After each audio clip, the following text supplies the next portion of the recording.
This is In Deep. I'm Angie Coiro. Human trafficking has more reality in your life than you probably know. From the food you eat, to your clothing and toiletries, to the prostitute downtown, to the drug trade, it is all woven into the human trafficking web.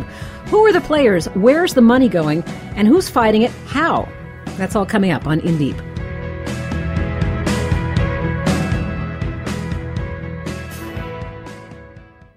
Oh my gosh.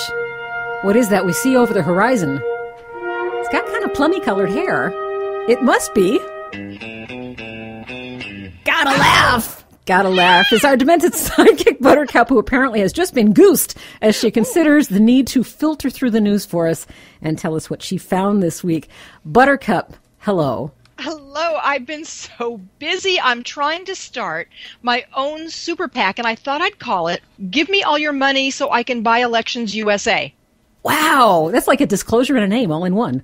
Exactly. All the legal problems are out the window. It's all up front. It's transparent. I think it defeats everything about super PACs in one easy sentence. Yes. No. No, you. Romney, our friend Romney, has had a lot of friends with super PACs helping him out. He's ridiculous. He spent, Willard, we like to call him Willard. Yes. Willard spent a total of $76.6 million, more than any other campaign, more than all the monosyllabic names like Ron and Rick and Newt. All of them spent less. And when you factor in the super PAC money, his overall spending went to $122 million, which, by the way, before that is $18.50 a vote and $126,000 a delegate. Mm-hmm. But when you factor in the super PACs, it's now up to $30 a vote and $200,000 per delegate. Yow.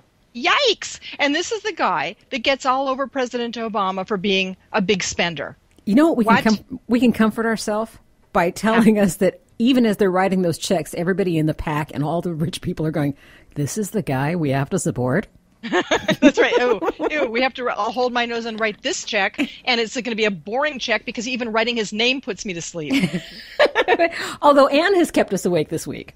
Oh, Anne. Oh, my God, Anne. Poor thing. She's married to Mitt. But other than that, she said, or do you want to play what she said first? Yeah, let's do this, Matt. Okay. Grateful for the response that we got from that and appreciative of recognizing that women have choices in life, and some choices are not all the same, but that we value everyone's choice that they make in their profession. What? Since when? And my hat's off to the men in this room, too, that are raising kids. I love that. And I love the fact that there are also women out there that don't have a choice and that they must go to work and they still have to raise the kids. Thank goodness that we value those people, too. And sometimes life isn't easy for any of us. Oh, man, she's giving blondes a bad name.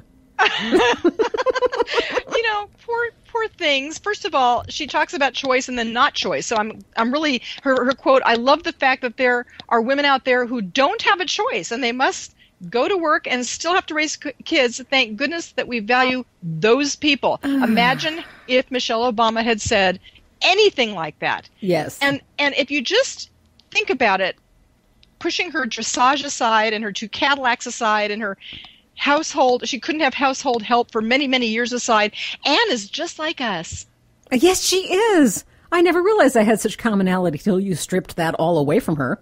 Yes. And, when I listened to that, I put up on the blog another little video of George W. Bush talking to a divorced mother of three, saying to her, you work 3 jobs? Uniquely American, isn't it? I mean, that is fantastic that you're doing that. God, they're so clueless. That's it. They're just so out of touch. I mean, it was bad enough listening to W do this, but God, to listen to a couple, you've got the Mitt couple, the Willard couple, Mr. and Mrs. Willard. God, they're multiplying.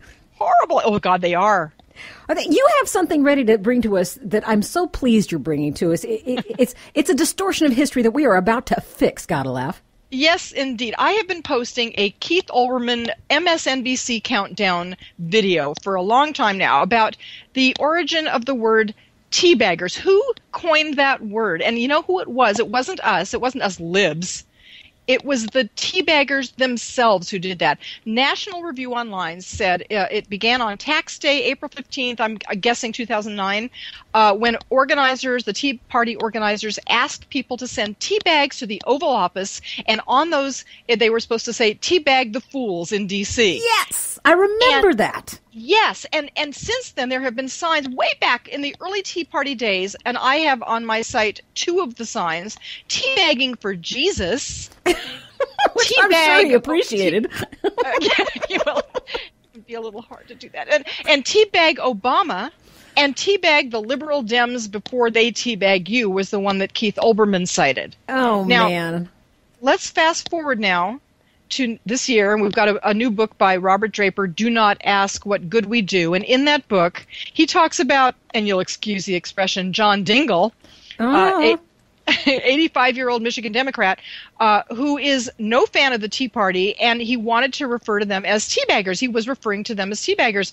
And he was about to be booked on The Daily Show, and his chief of staff said to him, "Listen, you better not. Here's what teabagger means." And his reaction was first, "Ha," then, "Oh, that's disgusting." And then, you know what? It's funny, and I'm going to keep using it.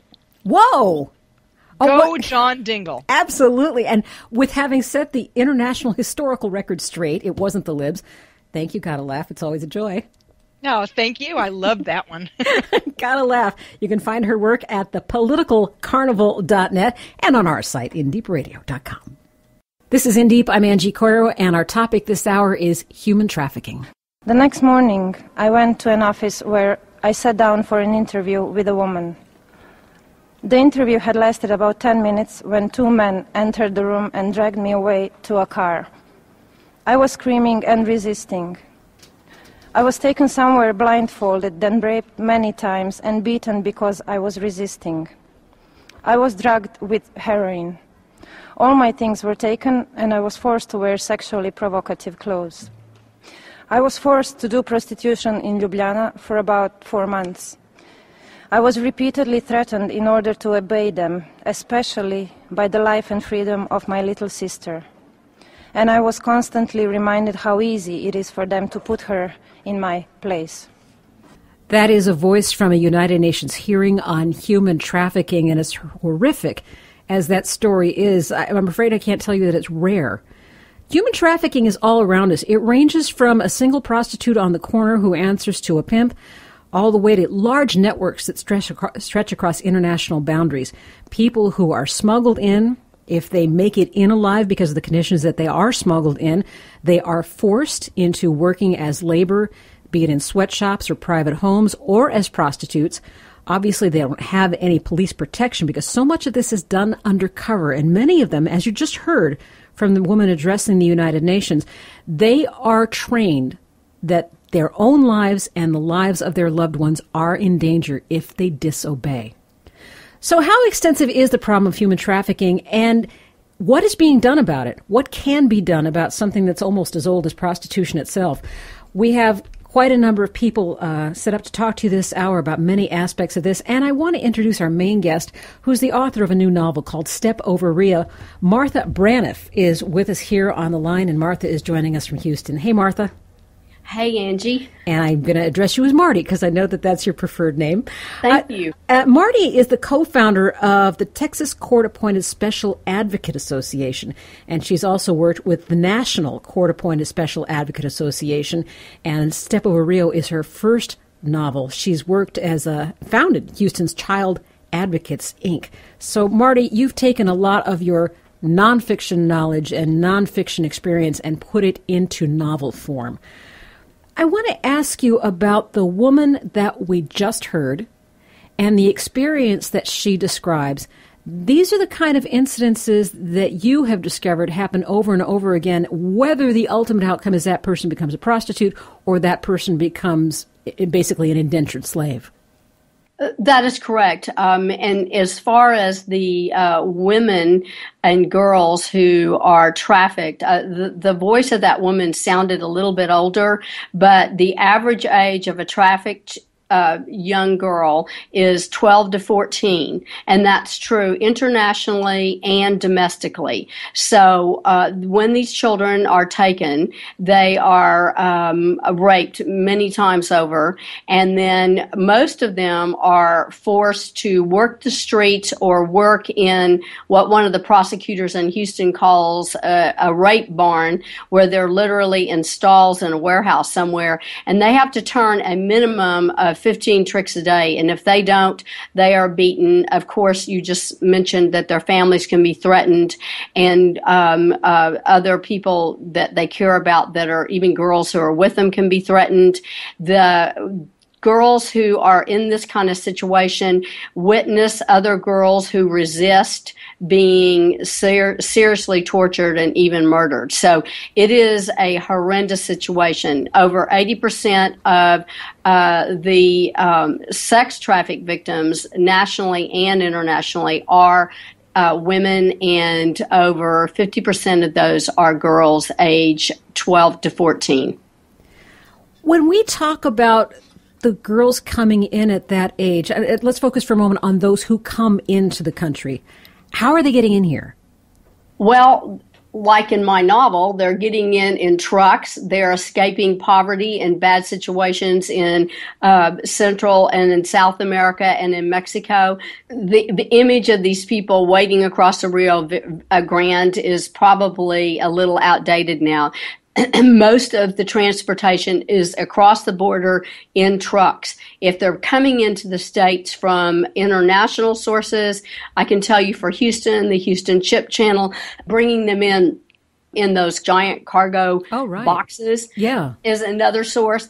The primary hubs for trafficked kids, internationally trafficked people, not just children, are San Diego, Houston, New York, and Miami.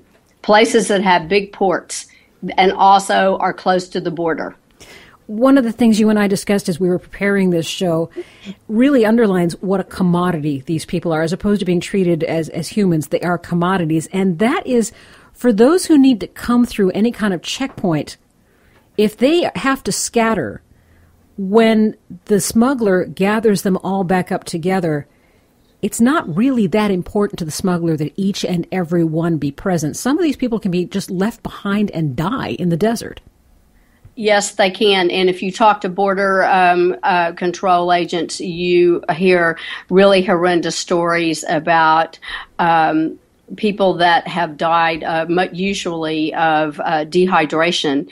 The other thing is, at least the agents at the State Department that I worked with, the fact that a coyote or a human smuggler brings a group in, if one of the kids or adults, but many times it's a younger person, makes them angry, they'll just leave them. They'll just throw them out. If they try to rape them and the girl, usually it's the girl, resists, they'll just leave them. They don't care.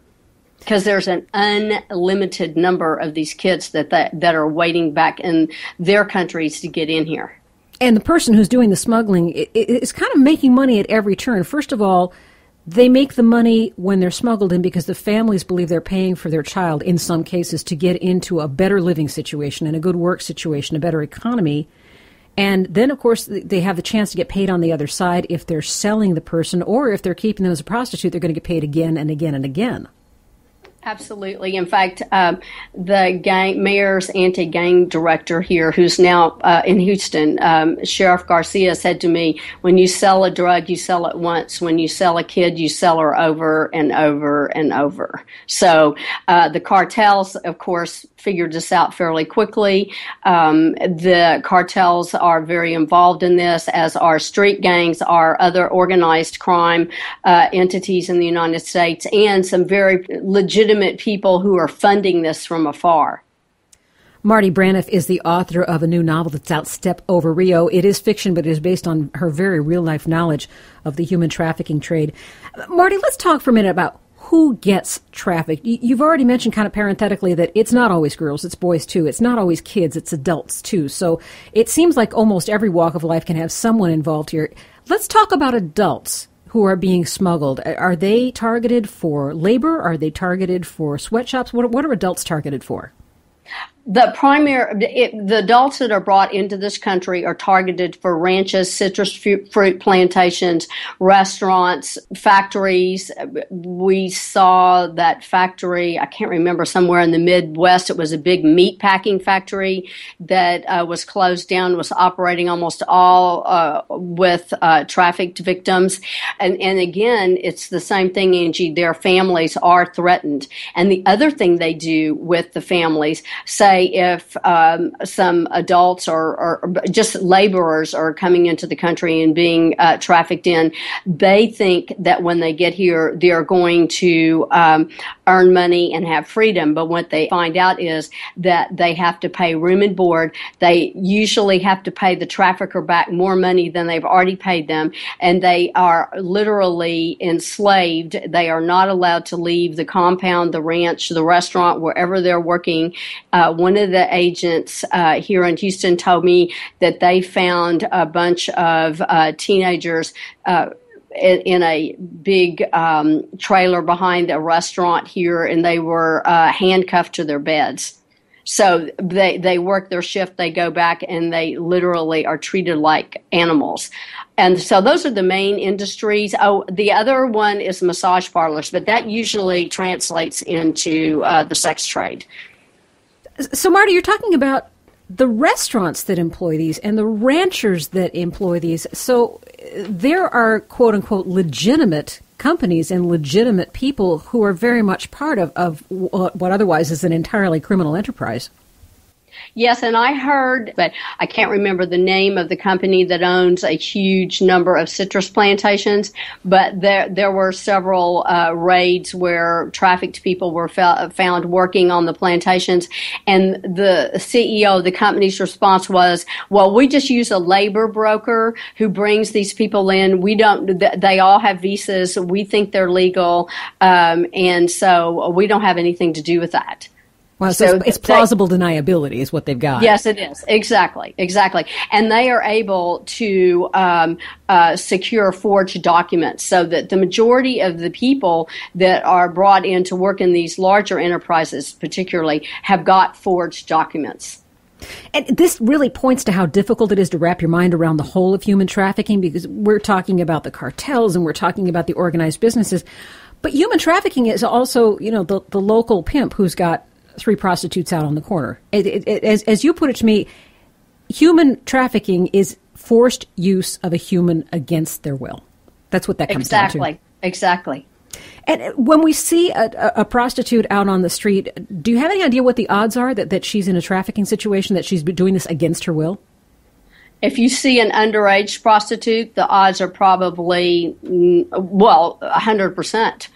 That she is being coerced into doing this, either by having been addicted to drugs, like the woman who spoke at the United Nations said, or by a total just brainwashing. What they're finding with these girls is that they are literally brainwashed like they would have been if they had been in a concentration camp.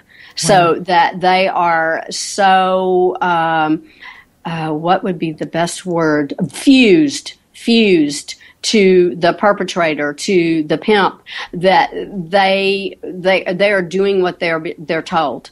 They are completely beaten down. And what we're going to end up seeing in the future, because there are now finally some really excellent shelters being opened for these kids, we're going to have to really learn a lot about what the recovery process is for a person who's been in that kind of situation, because it's truly like a concentration camp. Marty Braniff is my guest. We're talking about human trafficking, and there's more to come both with Marty and a little later down the line, a policeman who deals every day with human trafficking. I'm Angie Coiro.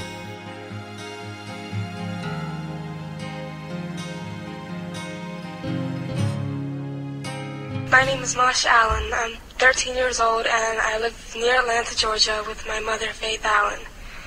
When I was 5 years old, Matthew Mancuso, a Pittsburgh businessman who was a pedophile, adopted me. I was rescued almost 3 years ago when the FBI raided his home in a child pornography sighting. After I was rescued, I learned that during The 5 years I lived with Matthew, he took hundreds of pornographic pictures of me and traded them over the internet. Thank you. And that's another angle of human trafficking. You're listening to In Deep Radio. I'm Angie Coiro. My guest, Marty Braniff. Her book is called Step Over Rio. Marty, that's a whole nother element now. This is someone who was adopted, so she wasn't kidnapped, she wasn't brutalized, she wasn't smuggled across the state line, and yet she was being used against her will. In this case, it's gone digital. This is a digital form of human trafficking. Is there any indication that law enforcement and investigative groups have caught up with that? I don't think they have caught up with it, but I'm not. You need to ask someone else about it. I do know that for them to get a handle on these internet sites, particularly these child porn sites, is extremely difficult. And I have read several accounts of FBI agents going undercover, and it takes them months to get into these sites because you actually have to, in order to get involved in it now, post all your own kiddie porn first, and then they have to look at it. These people are extremely sophisticated and very, very well educated in how to protect themselves, so that to run a sting or a scam on one of those sites is really difficult. I know that Nicholas Kristof and several other journalists have been discussing the Backpage issue, which is still going on, where young girls are being advertised on Backpage, even though the Village Voice says that they are taking measures to stop it. But you read about these cases that where particularly U.S. kids are being sold on Backpage, and it's still quite prevalent. It's the Backpage is the largest, what shall we say, purveyor of opportunities to get a hold of an underage prostitute. Wow, and that's one link we will not put on our website here at InDeep. No, I will not. But, there was something else I definitely want to bring up with you, and that's the disparity in treatment between the people who are being used for sex and the people who are being used for labor. And this is Rachel Lloyd testifying before a Senate Judiciary Subcommittee on Human Trafficking. Let's hear the way she put this. As a nation, we've graded and rated other countries on how they address trafficking within their borders, and yet have effectively ignored the sale of our own children within our own borders. We've created a dichotomy of acceptable and unacceptable victims, wherein Katia from the Ukraine will be seen as a real victim and provided with services and support, but Keisha from the Bronx will be seen as a willing participant, someone who's out there because she likes it, and who is criminalized and thrown in detention or jail. And she put that so well, Marty. You and I were talking, before we did the show, you and I were talking about the fact that if a child is caught in a sweatshop situation or found out in a field, they're being treated as a victim. If someone that very same age has gone through the very same process and ended up as a prostitute, they're just as likely to be treated as a small criminal and end up in detention. And that's a point of view that is only slowly coming around, where they're starting to be seen as victims too.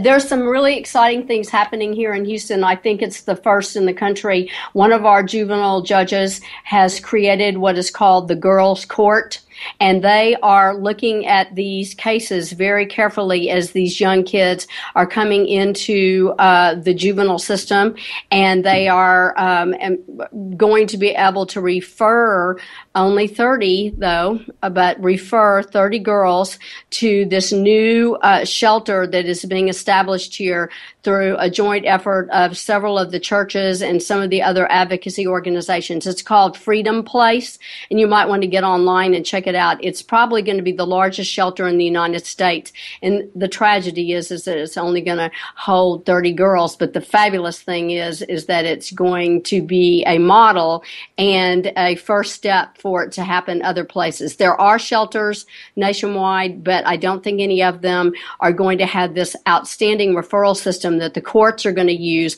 because the judges are becoming very aware of the fact that the children who are trafficked are usually not willing participants, and so if they are brought in as prostitutes, they are probably not a willing prostitute. The other thing that we know is that pimps target children, and they know kids who have been in foster care, kids who are runaways, have very little family support systems, and so those are the kids they're going to go after. And the National Court-Appointed Special Advocate Association is very, very aware of the situation in terms of the kids that are served by the court-appointed advocates across the country. These kids are high risk because they're in foster care and they have more of a tendency to run away because they've come from such horrendous families. So it's really sad that after a child's been brutally abused at home and then put into the system, that then they get abused by society. Let's talk a little bit about the economy around this. And later in this hour, we're going to talk to an actual economist who talks about the way the money flows. But I just want to ask your impression as a person who's studied the phenomenon of human trafficking, and you've seen the way it has its tendrils into legitimate companies, as we discussed earlier. Do you get the sense that if human trafficking were to end tomorrow, the entire face of the economy would change? It sounds like it's so, if from the price of food to, what's happening on the street and where our legal money goes and where our rehabilitation money goes, it sounds like this has such an impact on the world economy.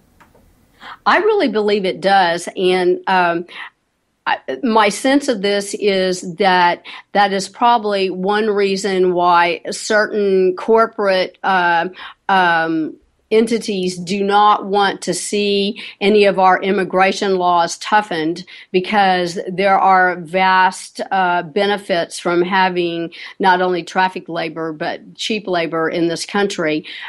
In terms of if it was obliterated, there would be a huge segment of the sex trade that would lose all of the victims that are being sold. So I do know that even in 2003, when I started writing my novel, the agents at the State Department told me they thought that human trafficking was the second largest crime in the world, second only to drug trafficking. I believe today that that's a statistic that they are holding firm on. In some internet sites, they say that it's tied with arms trafficking, but regardless, it is a billions and billions of dollars every year, and that's not even counting that's the selling of these people, and that's not even counting the economic benefits that are gained that you just mentioned after they've been sold. Talking to Marty Braniff. Our conversation on the air is finished. I'm going to talk to her a little bit more online, and if you'd like to hear that web extra, meet us up at indeepradio.com. We're going to talk to a law enforcement officer next. I'm Angie Koiro. This is In Deep.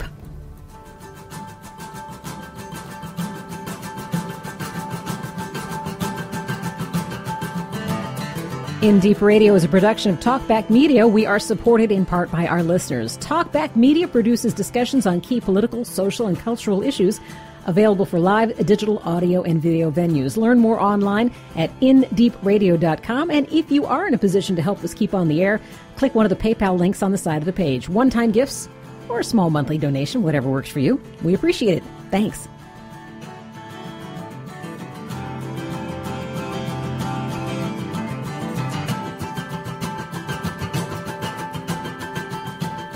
This is Angie Koiro. We're continuing our examination of human trafficking this hour, and we're glad to have Marty Braniff in the last couple segments. And coming up, we're going to be talking to Elizabeth Wheaton, who focuses on the economics of human trafficking. But it's important to get a look at human trafficking through the eyes of someone who deals with it every day, and that's why we're bringing to you Lieutenant George Koder. He is with the Clearwater Police Human Trafficking Task Force in Florida. We have a link to their work on our website at indeepradio.com. Lieutenant, thanks for joining us. Thank you for having me. Where you are working, human trafficking largely takes the form of prostitution in terms of what you deal with day to day? The prostitution cases are a large number of the ones that we see. We originally started looking at human trafficking for labor cases, but we also uncovered sex trafficking of immigrants as well as U.S. citizens.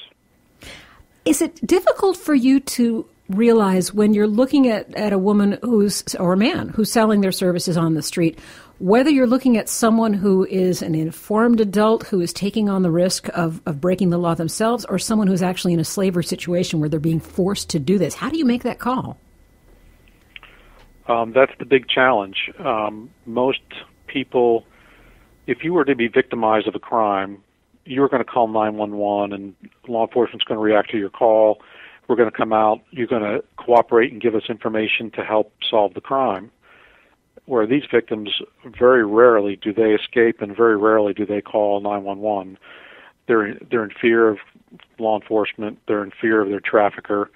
They have some type of vulnerability in their system, in their personality that says, I'm not going to call. And so it makes it very difficult for us to uncover. So we have to go and find these victims, and we typically do that through tips from citizens or things that we observe. Do you have both uniformed and plainclothes people in this? I can imagine some of these people have been so trained that they are not to talk to the police that seeing a uniform might scare them right away. Oh, absolutely. Training is a big part of our task force, both for the public as well as for law enforcement. Uniform patrol sees things on the front lines, and citizens see things in their neighborhoods or businesses that they go to. One of our main objectives in our task force is to do awareness training to citizens as well as law enforcement. We have a variety of things that we do through our partners, through local colleges and universities.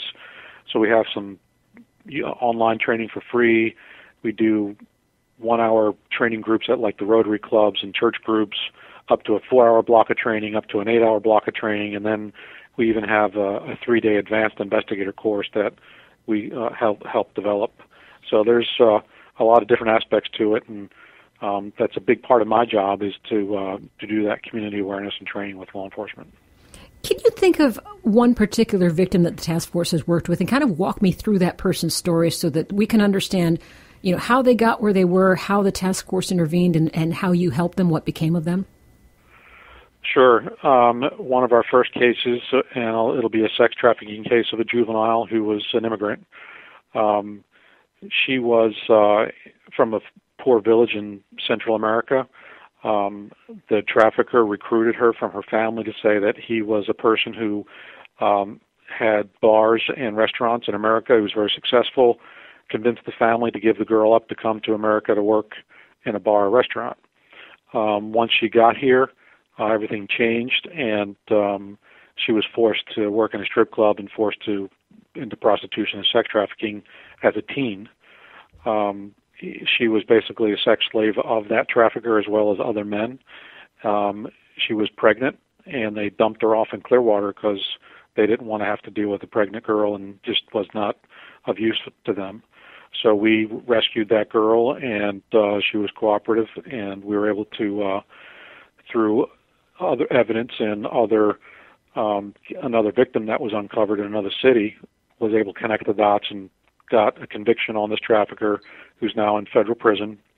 Through the help of our non-governmental organizations, we got her a T visa, and she's been able to stay in the country working towards her citizenship.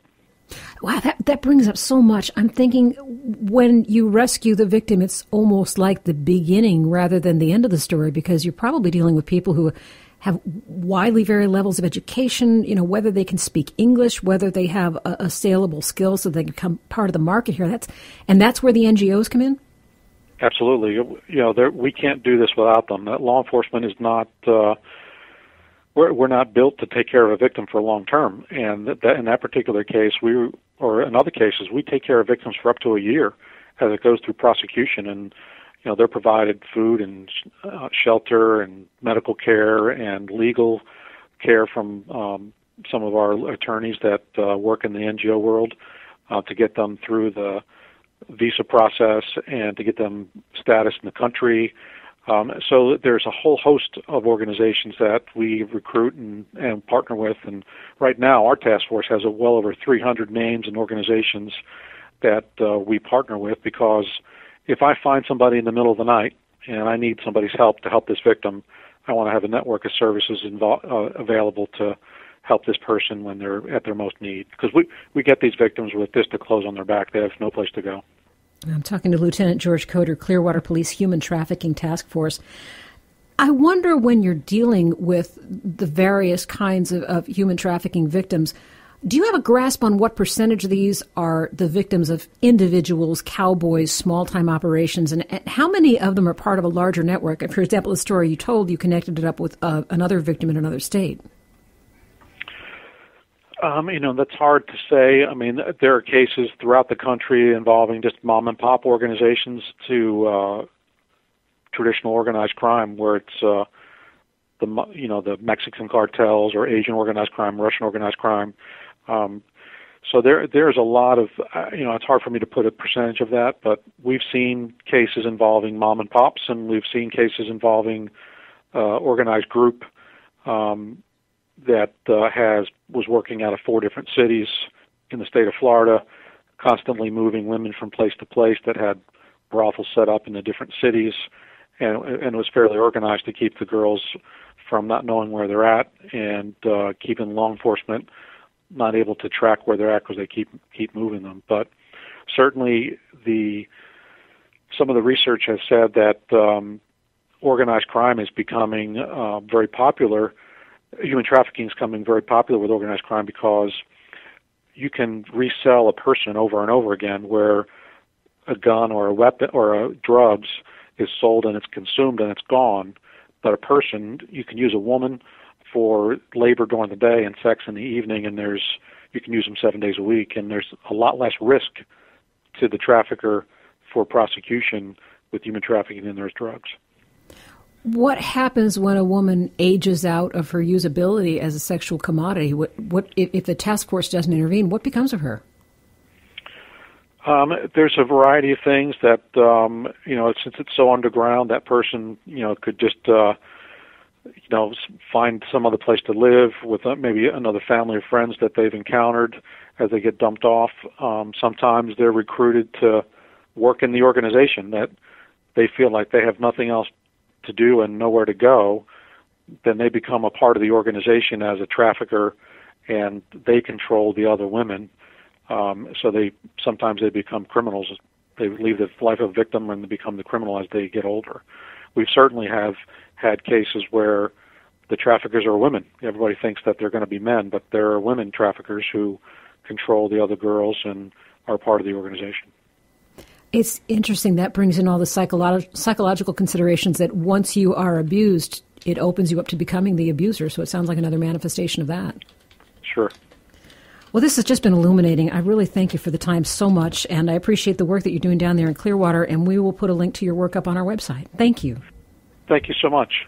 That's Lieutenant George Koder. He's with Clearwater Police Human Trafficking Task Force.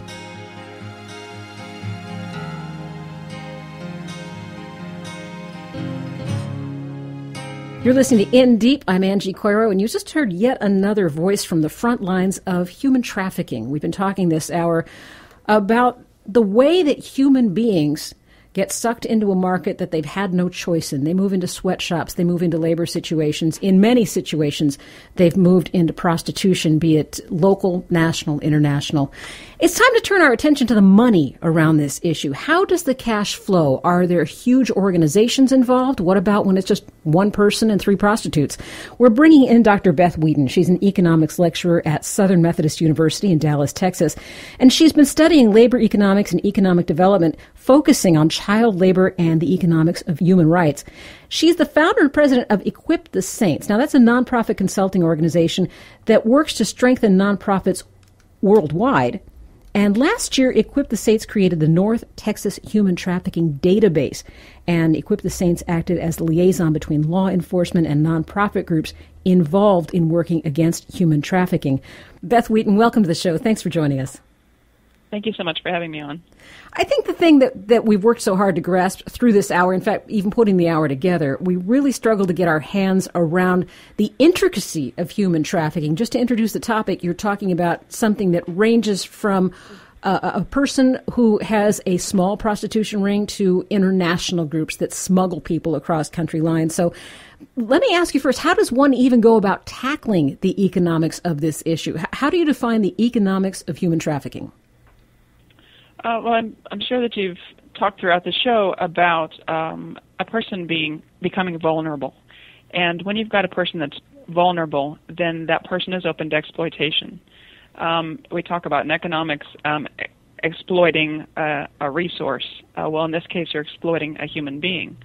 And a human being can be used in all different services, and because of that, a human being's services are very valuable, and that puts a dollar figure on a human being. If you can have full control of that human being, you can make a lot of money from that human being in whatever way that you decide to use that person. It's funny to think of it as a market-driven commodity. Do we look at the prices of human labor or human prostitution as if we look at it as a market commodity? Do the prices fluctuate? Is there, is some element of bidding between different factions? Is it that much a duplicate of a regular economic system? You have to say so. Talking about economics, you're talking about supply and demand. And if you're talking about you've got a large supply coming in of the same sort of labor, then you're talking about the prices going down. If you're getting a differentiated product, in this case different people perhaps and different types of people to be prostitutes, then you can talk about getting higher prices for some characteristic of that person. So it is just amazing how much it is really a product that the person that is being trafficked is being sold as a product. I'm wondering how one goes about trying to understand the structure of the money, the movement of the money, and the use of money when so much of this is underground. I mean, even to figure out if we're talking about local prostitution, finding out how many pimps there are, finding out how much money changes hand. I mean, much of this happens undercover. So how does one go about getting a grasp of how the money works? Well, I think it's the same way that that we've looked at drug trafficking throughout the years. A lot of times what you're following money. All of a sudden those money shows up different places, and you follow that money backward and figure out where in the world it's coming from. And so in a similar way, I think a lot of what they're trying to do with the human trafficking is following the money, finding out where that money is coming from, that it doesn't seem to be coming from a legitimate business or a business that doesn't look legitimate, and then figuring out where that money came from, and then finding out what generated that money, and oftentimes in this case, human trafficking. Just as the numbers in drug trafficking, they're based on when they catch those drugs. Well, think about the amount of drugs they're not catching. Mm-hmm. So they're estimates. And in the same way with human trafficking, they've got to be estimates. So, catching this much of it, this much is reported, and having to make estimates based on that. So the numbers are very tough because they're based on estimates, and they're the best estimates that the government, different agencies can come up with, but they're estimates. I'm talking to economics lecturer Beth Wheaton about the money behind human trafficking. Beth, I think a lot of people were shocked out of any delusions they had that this is all dirty money, dirty places, hidden people at the end of March this year, when it came out that Goldman Sachs actually owned 16% of the website Backpage.com. And Backpage.com is recognized as one of the leading print and internet media for people to do trade in human trafficking, largely prostitution, but potentially others as well. What does that hint to us? What does that tell us about the intermingling of so-called legitimate money with these shadow organizations and shadow people? Well, speaking of Goldman Sachs, if you're talking about any very large organization like that, realize that the number of investments that organization would have. An investment like this would probably be very, very small on the total investments they have. That is not to say that they are not responsible for that investment, but to say that when that investment was put into place, obviously it was something that was lucrative. Probably not going to the point of saying, hey, it's lucrative and we need to look, further way on down the line and say, hey, this is prostitution and potentially human trafficking. So it just gets, you get to a very fuzzy line, I'm afraid, when you're talking about those investments and saying, well, they are putting money there and saying, yes, it's okay for this human trafficking to happen. There's no way. Goldman Sachs, they have, their reputation would not stand for that. That this has come out. You can trust that there are people there that are absolutely shocked that this is that this was made and that this is happening. And so I can imagine that there'll be an entire revamp of looking at their investments from this point on, just as has happened in so many different places with sweatshops and that sort of thing.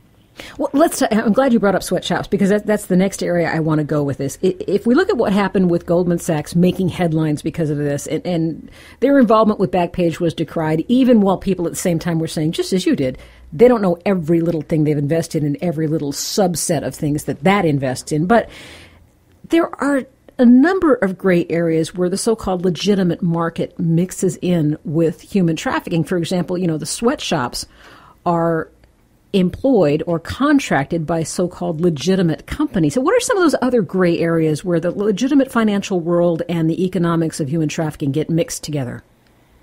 Well, I'm afraid you would have to start questioning from your very skin outward, and so saying the products that you use, where do those ingredients come from? Are they produced by people who are free to provide their labor, or are they used by slave labor?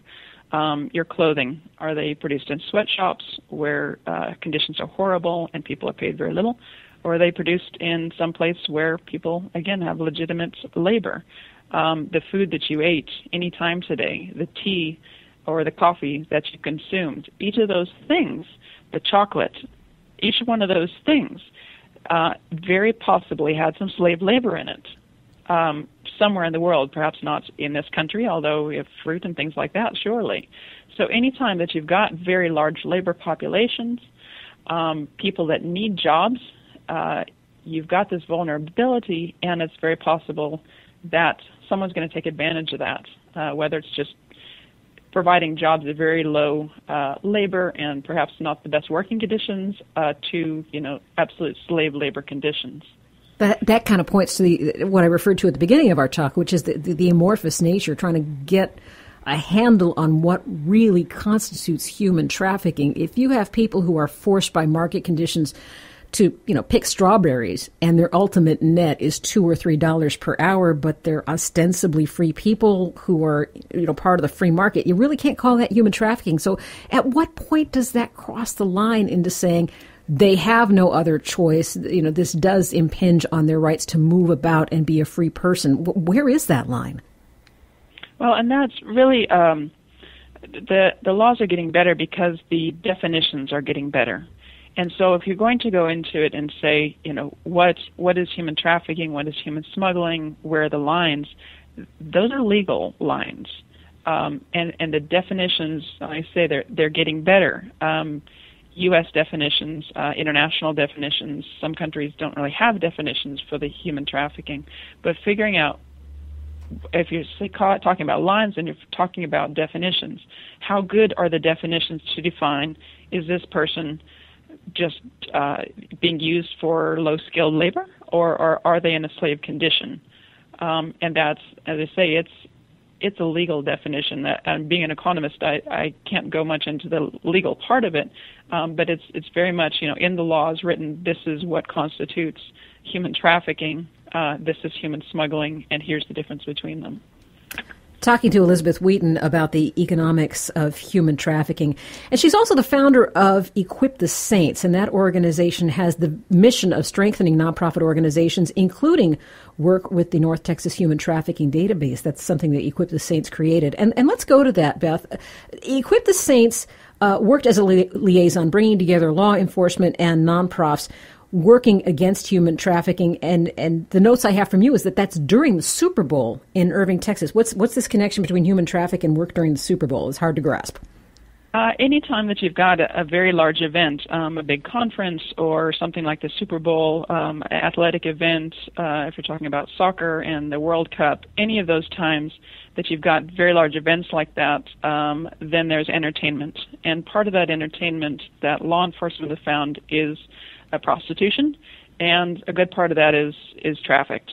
I don't know the percentage of that, but they do say that part of that is trafficked. It is a time when they've got a large population together for the purpose of a meeting and then time afterwards for entertainment, or an event and then time in there for entertainment, and that entertainment can be with prostitution and, say, part of that with human trafficking. And so the concern has been with those large events that whenever this happens and they see this prostitution increasing in the area, that they're seeing part of that they're seeing is human trafficking being brought into the area for the purpose of use as traffic victims.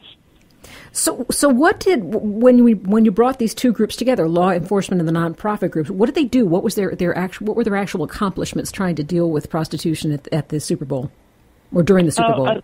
They did. The interesting thing was the law enforcement are really dealing with prostitution issues, and then dealing with any human trafficking related with that. And in Texas, we had several groups, FBI, kind of all around, state and federal groups working on the human trafficking, prostitution and human trafficking issues. Not to mix those two, but to say that they were working on both issues. And then we had nonprofit organizations who are anti-human trafficking, and there must have been about 12 of them in various different activities that they were doing around the Super Bowl. Some of it was awareness, some of it was walking the streets trying to locate potential human traffic victims, just all sorts of different activities to kind of raise awareness and to find victims. Understand those two, if you're trying to do them at the same time, they conflict. And so we had nonprofit organizations conflicting with each other because their goals were different. We had law enforcement who were just trying to keep it, we're trying to keep everything under control. You've got Super Bowl, 1 million people, and plus, prostitution coming in, and then these nonprofits on top. And so we tried to be the communication, one between law enforcement and these nonprofits, and then within these nonprofits, just to try to make sure there was good communication, that they weren't stepping on each other's toes, and that they were able to, kind of, we're doing this, hey, do you want to join us with this, or, whatever that was. But it led to the law enforcement. We created a database of what the nonprofits were doing, where they're going to be activities, so the law enforcement had that.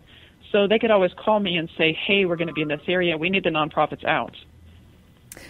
I have time to ask you one more question, and you've verged right into the territory I wanted to talk about. One of the things that Marty Braniff discusses is the difference between human trafficking as slave labor and human trafficking as prostitution, and how the victims of these two areas are treated differently. And more we're seeing some awareness that those who are caught as prostitutes, if they are in a slave situation, it's not appropriate to go lock them up or treat them as a delinquent, that they need to be treated as a victim. Are you seeing that awareness in Texas as well? Yes, we are, and more working on building safe houses, places where they can go and receive counseling, receive services to help them create a new life, learn how to balance a checkbook, things that, especially ones that were brought into very young, don't even have these skills, and so might think that they had to go back to prostitution because that's the only thing they know. And so a lot of services, working to create a lot of services and a lot of, safe houses, counseling centers for victims of human trafficking. Yes, we see quite a lot of that. Dr. Beth Wheaton is an economics lecturer at Southern Methodist University in Dallas, Texas. We're going to put up a link to Equip the Saints on our website at indeepradio.com. Beth, thank you very much. Thank you. And that's the end of our show for this week. Thank you for joining us. Our executive producer is Gordon Whiting. Our engineer is Matt Fiddler. Particular production help on this show from Cindy Myers. Jill Fiddler runs our office. Our interns are Forrest Phillips, Kristen Stevens, and Megan Mena. Our theme is by Big Troubles. Closing theme by David Gans. You can visit our site for web extras from GottaLaff and more. And we'll see you right here next week. Thanks for joining us. I'm Angie Coiro. Oh, well, the man who stole the future has an oil drum for a heart and a strange preoccupation with other people's private parts. They want us to do what they say, but I'd rather live my own damn way. We'll take our culture back someday, but it's gonna get worse before it gets better. It's gonna get worse before it gets better. It's gonna get worse before it gets better, but I know it's gonna get better.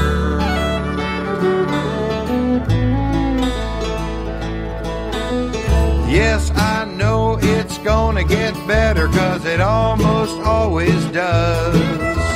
I can't say much about the who and how, but I believe it just because. Day by day our bonds unweave, mammon gloats as nature grieves. Oh, save us from these pious thieves. It's gonna get worse before it gets better. It's gonna get worse before it gets better. It's gonna get worse before it gets better, but I know it's gonna get better. Well, I love the world we live in, 'cause I live in it with you.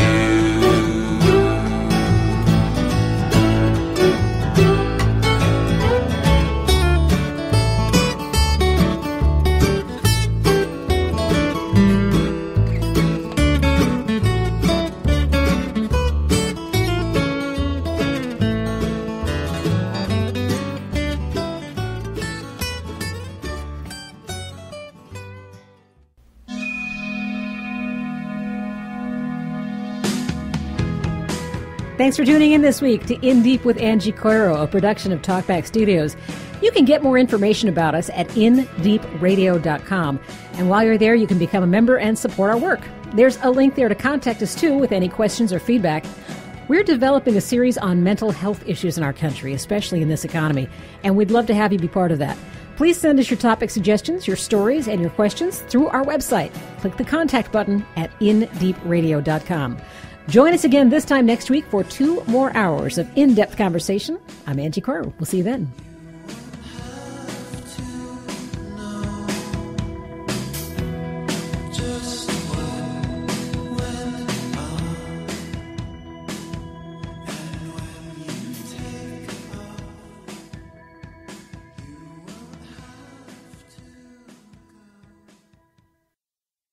You're listening to WPWC 1480 AM, Dumfries, Virginia. We Act Radio, home of Washington's progressive working community.